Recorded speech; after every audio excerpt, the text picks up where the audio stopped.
Ele é romancista, mas também é poeta. Ele é DJ e também ataca de compositor e cantor de uma banda de rock. Ele escreve num português contemporâneo, mas ele também usa arcaísmos do português medieval. Ele é um dos escritores mais destacados da sua geração e é careca. Ele é Walter Ugumãe, hoje no Pato Fausto.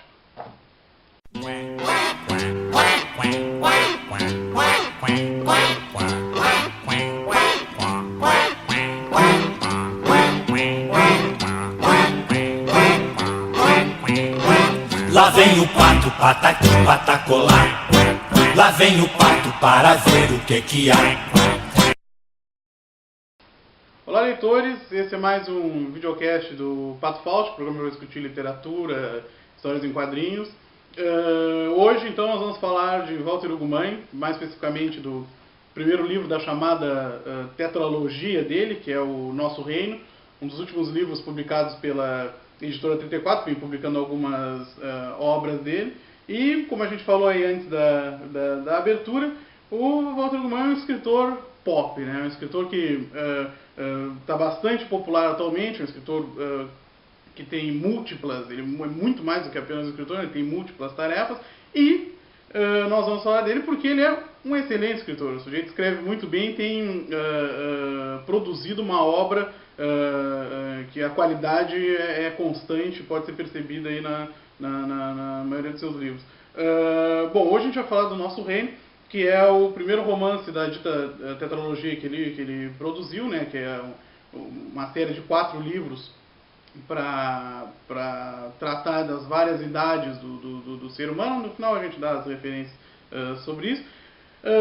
E esse é o primeiro esforço, é um romance que conta, narrado em primeira pessoa, conta a história do Benjamin, que é um garoto de 8 anos que vive numa aldeia portuguesa da década de 70, e obviamente essa aldeia portuguesa remete, né, ao Portugal rural, né, provinciano, e que passa por uma série de situações amplas demais, como depois a gente vai ver, para serem resumidas aqui, mas que tem 2 esforços que mais ou menos lhe guiam, né? Um que é o esforço de entender as coisas transcendentes, principalmente a morte, né?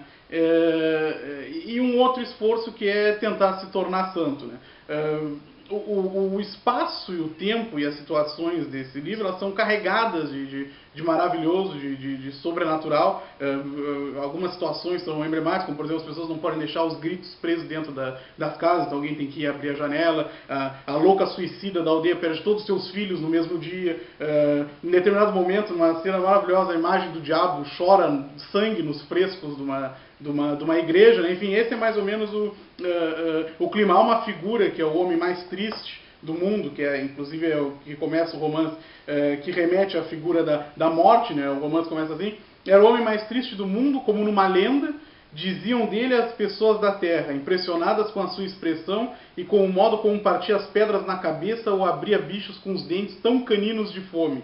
Era o homem mais triste do mundo, diziam, incapaz de fazer mal a alguém, apenas metendo dó, com olhos de precipício, como se vazios, para onde as pessoas e as coisas caíam em desamparo. Isso é uma das figuras carregadas de sobrenatural que vão acompanhar o trajeto do Benjamin. O que torna o desafio dele muito maior, né? Porque, ou seja, buscar a transcendência num espaço onde tudo é transcendente, né? Nada é apenas o que é, né? Tudo tem uma outra escala, né? Tudo remete a uma outra esfera, né? Como a gente não entende no primeiro momento se as coisas que estão acontecendo são reais, a gente não entende muito a lógica desse mundo, né? Todos os atos individuais do Benjamin, né, só atinge sentido quando passa pelo crivo, pelo consenso coletivo, e até em termos de recepção, né? Porque ninguém se espanta com pouco nesse livro, né? Então essa carga do grupo ela é muito importante para abrir um consenso sobre uma realidade que o leitor está totalmente desavisado e não conhece nada. Isso obviamente também favorece a alegoria, né, que o livro pode trazer. A referência aqui, por exemplo, ao 25 de abril, nesse texto, a história se passa depois, né? Então, em determinado momento, vem uns tios da França, né, os tios do Benjamin, né, que foram proibidos de voltar para casa, né, mas eles vêm porque a casa tá em princípio de decomposição, então eles vêm de olho no dinheiro, e então tem toda uma outra trama envolvendo esses sujeitos e obviamente remetendo à política específica do momento, né. Bom, apesar apesar não junto com essa temática exótica, né, há também uma linguagem que não perde em nada. Né? A primeira característica que salta aos olhos desse livro do Walter Ugumãe e de outros, né, é que ele só escreve com minúsculas. Né? Geralmente, eu vi algumas leituras feitas a respeito da obra dele, as pessoas associam isso ao pequeno, né, ao marginal. Né? É bem lógico que é uma leitura válida, mas também chama atenção para o plano indistinto da linguagem, indistinto do significante, né, onde as coisas são todas a mesma, justamente para, de uma certa forma, tentar manter a ênfase no que ela significa e que realmente aí sim é muito heterogêneo, né, muito aberto. Né? Principalmente aliado às escolhas de sinalização do Walter Ugumãe, porque ele usa só dois sinais, né, de pontuação, o ponto e a vírgula. Né? E isso é muito interessante porque não há exclamações, né, pontos de exclamação e nem pontos de indagação, de interrogação, num livro cuja uma das principais temáticas justamente é essa, a exclamação perante as coisas grandiosas e a indagação frente ao desconhecido. Né? Isso é super importante porque a gente só conhece a entonação dos personagens a partir da familiaridade com a maneira como eles falam, né? Ou seja, entrar justamente no enunciado desses personagens, né? Ou seja, se familiarizar com um repertório entoacional, né? Gostaram dessa? Entoacional não é para qualquer um. Então é só a partir daí é que a gente realmente conhece a perspectiva de mundo desses personagens. Isso obviamente se relaciona com a oralidade, né? Os livros do Walter Ugumãe são muito orais, né, por dois motivos básicos: explorar, né, os conteúdos de maneira inusitada, que a oralidade permite, e também dar mais força à ligação do texto com o folclore, né, e com essa tradição dos contos e das lendas orais. Né. Além disso, o uso da criança, né, e o uso e a busca de palavras inusitadas por serem antigas, né, arcaísmos e resquícios do português medieval, né, ajudam também a construir esse inusitado, né, a partir de construções cuja lógica é infantil, né, e a partir de sintagmas que já caíram em desuso. Né, algo que no Brasil quem foi mestre em fazer isso foi o Guimarães Rosa, e aliás já existem alguns apontamentos, né, relacionando os dois. Né. Por tudo isso, a organização geral do livro é extremamente irônica, né, porque os capítulos são divididos em 1, 2, 3, 4 até o 8, né, ou seja, não condiz com os componentes excêntricos da narrativa. É quase uma maneira que o paratexto tem de respeitar aquele universo inventado tão polivalente, né, mas em alguns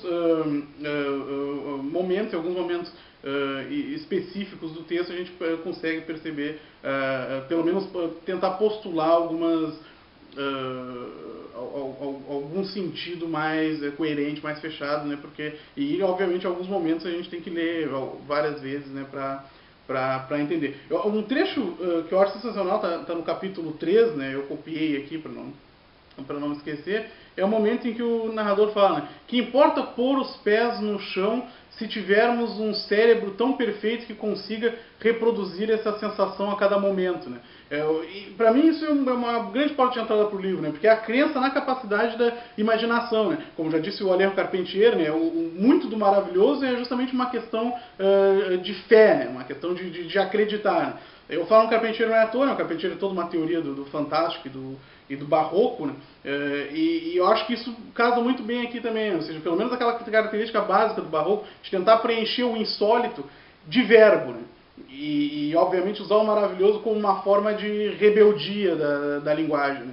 Eu acho que isso é, sem dúvida nenhuma, uma maneira muito interessante de abordar o livro, porque essa verborragia, de uma certa forma, busca, carrega essa característica lacunar que a compreensão, de uma certa forma, tem, né, e que permite a leitura e releitura desses livros. Né? Bom, eu tinha dito da tetralogia, né? Começa com o Nosso Reino, depois vai para o Remorte de Baltazar Serapião, que ganhou o prêmio José Saramago. Inclusive Saramago falou muito bem desse livro, disse que era um tsunami literário, porque, né, ele reinventava um outro português, como se o português tivesse sido parido de novo. É realmente uma história muito boa. Talvez um dia a gente fale dela aqui no Pato, mas é um grande livro, um dos livros mais famosos dele. Depois tem o Apocalipse dos Trabalhadores e A Máquina de Fazer Espanhóis, né, que a Postacnaif publicou no Brasil, que de uma certa forma completam essa tetralogia. E ele tem outros textos, cada vez são mais fáceis de encontrar, inclusive o governo português está incentivando a publicação, cada vez esses autores chegam mais no Brasil e mais rápido também.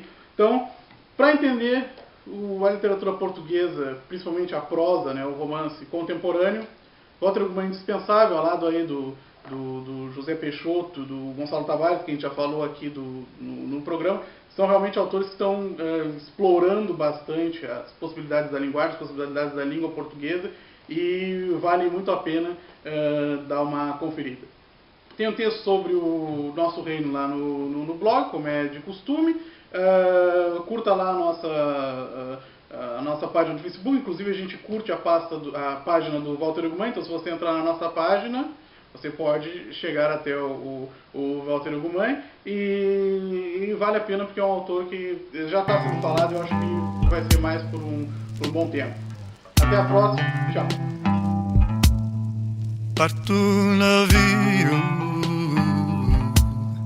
para o labirinto, sai um navio